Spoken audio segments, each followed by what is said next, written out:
smoke alarms should be located inside of each bedroom. Okay, this is the primary bedroom suite, and there's a smoke alarm inside of that. Smoke alarm should be located within, I think it's 18 feet from the outsides of the bedrooms. And so this smoke alarm here would handle these 3 bedrooms. But a smoke alarm is supposed to be located inside of each bedroom, and these 2 bedrooms do not have said smoke alarms. Smoke alarms are supposed to be located in the primary living area. You could have one over there or one over here. Either one would satisfy that minimum requirement. You can have more if you feel like more is necessary, or desired. The minimum requirement of having one in the living space has not been met. We do not have smoke alarms in the primary living area, nor in the first or second bedrooms. Okay? Now the only way we're going to test these guys is by pushing the buttons. Okay, that's what we do. We're button pushers. Alright. But you know what? You see the color of these smoke alarms? See how dingy yellow they are?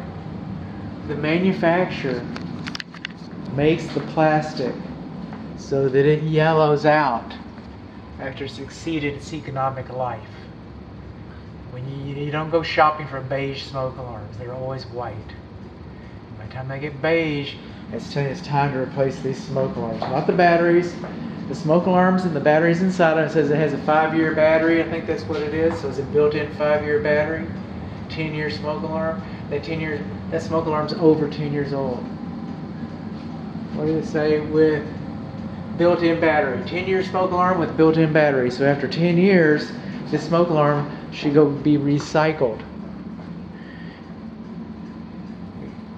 The city of Dallas has recycling places. It won't cost you a dime. You just take them and then replace them with good smoke alarms. Any house that has a gas appliance, like your range and your water heater and your furnace, or an attached garage, should have a carbon monoxide alarm. And the carbon monoxide alarms are kind of same rules as the smoke alarms. The only difference is primary living areas are excluded. But you should have a carbon monoxide alarm outside of all bedroom doors within 16, 18 feet. And that would cover it. And or, because the rules are a little different, you could put a carbon monoxide alarm inside of each bedroom, and then this one would not be required. Well, that's not a carbon monoxide alarm, but you get the drift. So you could put a combination smoke and carbon monoxide alarm out of here, and it would take care of these 3 doors. And then a smoke alarm inside of each bedroom. That's the most economical way to do it. And a smoke alarm in your primary living area.